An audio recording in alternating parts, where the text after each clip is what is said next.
this meeting today in Glasgow, 18th of January 2020, and invited a speaker up from Airstrike Merseyside, Ria. She's just attended an international conference of anti-imperialists and progressive organisations in Havana, Cuba. And for us in Glasgow, Fight Racism, Fight Imperialism, it's very important in our work that we hear about the example of Cuba, its sustainable development, and also its example of international solidarity and combating the right wing, the rise of the right across the world, and their attempt to hold back the resistance of the people across Latin America, Africa, Asia, and right here in our own country, the likes of Boris Johnson, etc. So I hope you enjoy the talk and get in contact if you want to get involved. We're involved in a campaign called Green Anti-Capitalist Front in Glasgow. We've got lots of events, so get in contact and venceremos. So yeah, the Anti-Imperialist Conference in Havana took place between the 1st and the 3rd of November 2019.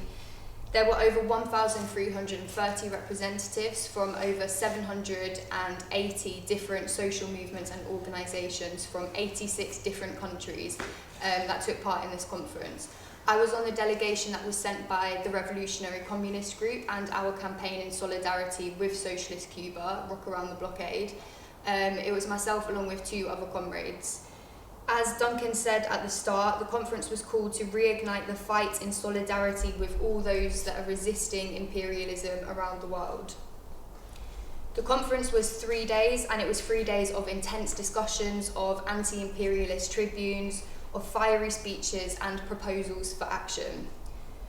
On the second day of the conference, we all split into different thematic commissions. So one of our comrades went to ELAM, which is the Latin American School of Medicine, for the meeting on international solidarity, and myself and the other comrade who went, who you saw speaking in the video, we went to the meeting on youth struggles around the world. The Revolutionary Communist Group was actually asked to speak on the panel at that meeting. So I spoke on behalf of the organisation about how it's really the youth that are leading this movement against climate change in Britain, in Europe and around the world. For that talk, I drew on experience from working with the anti-imperialist, anti-capitalist climate action group, Earthstrike. Specifically Earthstrike Merseyside because I live in Liverpool. I spoke about the importance of seeing that this crisis is being driven by imperialism, and how despite all the attempts to completely depoliticise the movement against climate change, how inspiring it is to see all these young people in Earthstrike that understand it is inherently political and only a movement built on anti-imperialism can actually challenge climate change. We heard from people all over the world who are fighting against imperialism, from Chile to Palestine, from the Democratic Republic of Congo to Honduras. On the last day of the conference, a comrade from Honduras was actually in tears because he had just heard a student he mentored back in Honduras had just been murdered by the state. This is a 20-year-old student who was killed for protesting against the narco government. And that same comrade has now been added to a UN watch list because of the amounts of threats against his life by the Honduran state. And it just made it so much more concrete, the reality of what people all around the world are facing for standing up to imperialism. And as heartbreaking as it is, at the same time it's so inspiring because it doesn't stop people from going out and fighting and resisting and carrying on the struggle. So the conference really was one of the most inspirational things that I've ever been to be around people. We're all fighting the same struggle in our respective countries. After 3 days, the conference passed a resolution. It was a resounding declaration of solidarity with Socialist Cuba to defy the tightening of the US blockade and the US offensive on all socialist movements across Latin America. As I think it was the woman from the Jubilee South campaign said, to defend Cuba is to defend humanity. It's to defend the environment, to defend access to healthcare and education, and to defend basic dignity. Karine Nansen, who is president of Friends of the Earth, Latin America and the Caribbean, argued at the conference, quote, "We are living through an intense period of attacks on humanity and on ecological diversity. the internationalist solidarity held up by the Cuban people is essential. Capitalists are turning nature into merchandise, and attempts are being made to paint capitalism green and turn nature into a commodity. We must wage a battle of ideas to not allow this to happen. Quote, Socialist Cuba has waged that battle against capitalism and against imperialism, and it is winning the battle. It has been identified as a leader in world sustainability. Despite the constant barrage of political, economic, and terrorist attacks against it, Cuba is the world leader in sustainability. It's one of only a handful of countries around the world that is developing sustainably, and the UN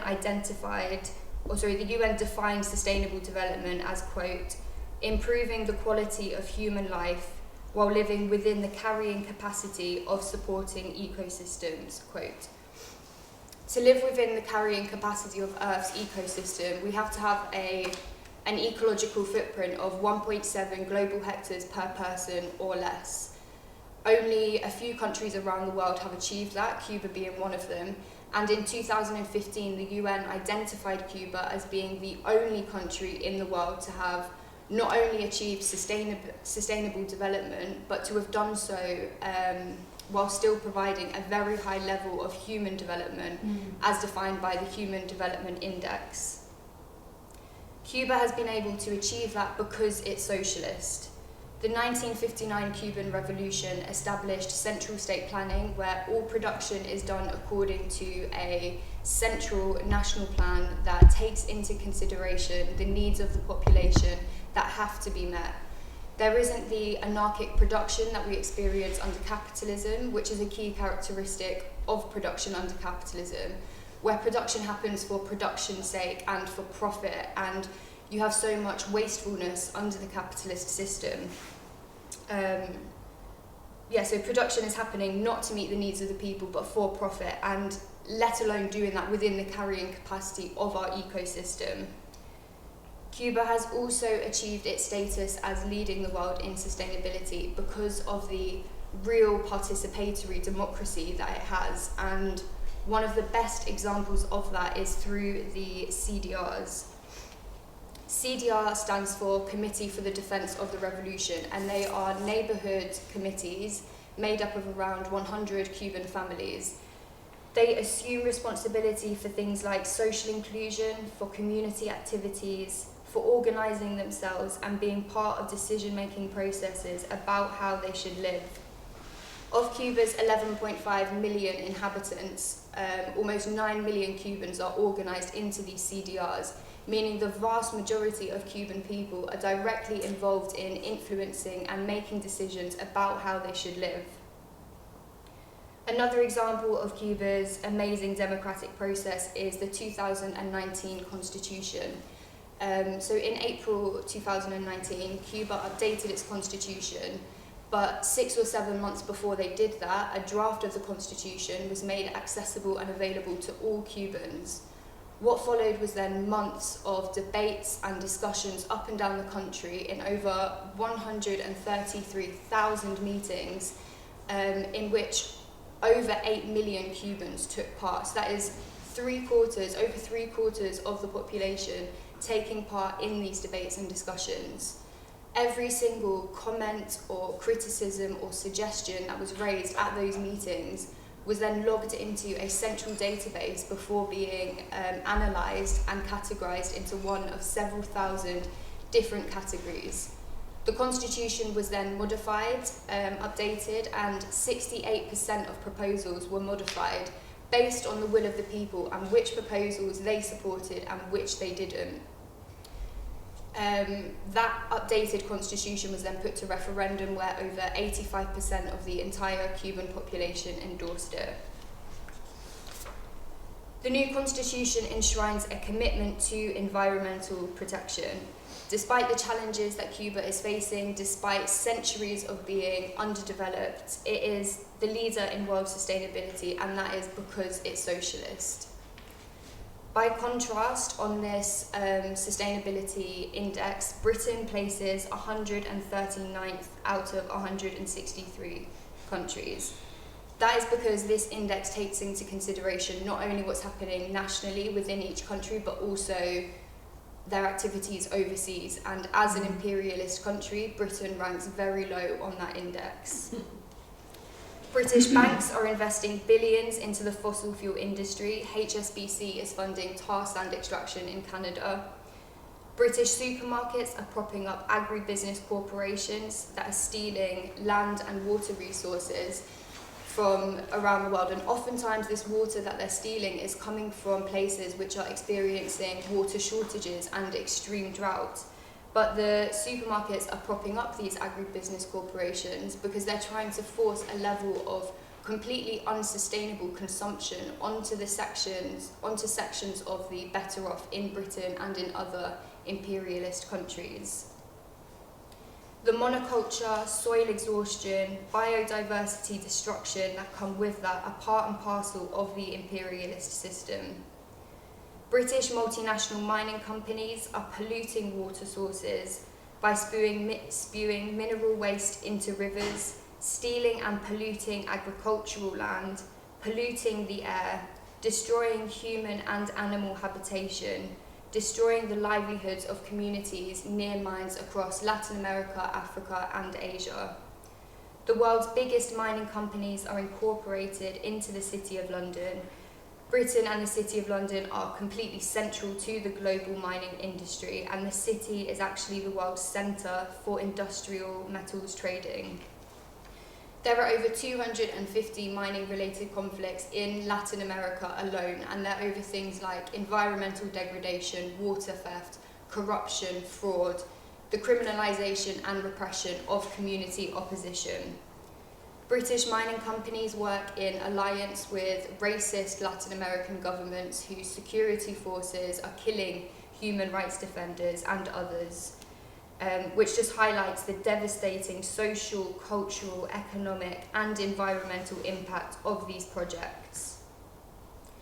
These mining monopolies are seizing control of and contaminating local water supplies through spills and the dumping of toxic waste into rivers. And the board members of Britain's biggest mining giants are of course part of the British ruling class. They are former and current bankers, they are CEOs, they're former government ministers and their friends. It's no good trying to find solutions to the climate crisis within the capitalist system because capitalism's very nature requires it to constantly keep expanding, keep trying to create more and more profit. The stage of capitalism that we live in now is imperialism, where you have countries growing off of the back of exploiting other countries. Imperialist countries like Britain, we are completely reliant on the looting and plunder of the underdeveloped or developing countries for our survival as a rich imperialist country. The enormous environmental destruction imperialism is causing in the poorer countries of Asia, Africa, and Latin America is testament to its predatory character. This tendency towards barbarism is even more accentuated in the conditions of global crisis in which we live today. Capitalism is in crisis, it's running out of resources to exploit for profit, which is inevitable because you cannot have infinite growth out of a finite number of resources. The imperialist powers are all competing with each other to try and sustain themselves, which is why you see the intensifications of attacks, the trade wars, the situation in Iran. To resolve its crisis, capitalism will accelerate environmental destruction and global warming. And that means that any real challenge to climate change has got to be on an anti-capitalist and anti-imperialist basis, because if it's not on that, then we're not going to the root of the problem and we're never going to resolve the crisis.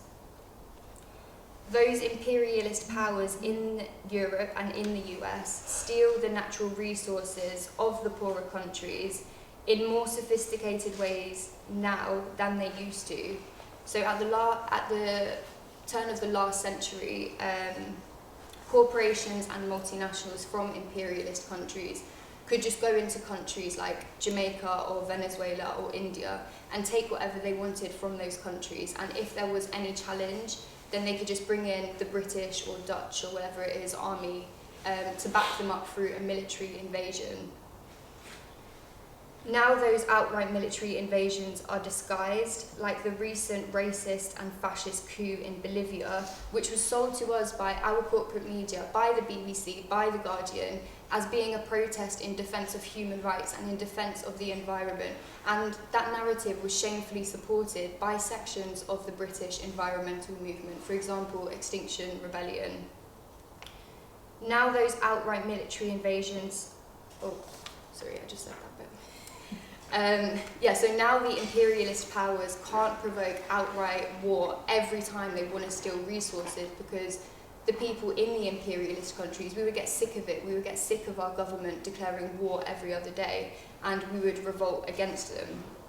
So now they use institutions like the International Monetary Fund and the World Bank, which are dominated by the US and its allies in Britain and Europe, and they keep countries underdeveloped and impoverished, because when these countries are kept poor, a small layer within those countries can be bribed to hand over resources at rock bottom prices, so the imperialists can then manufacture them and sell them on for huge profits.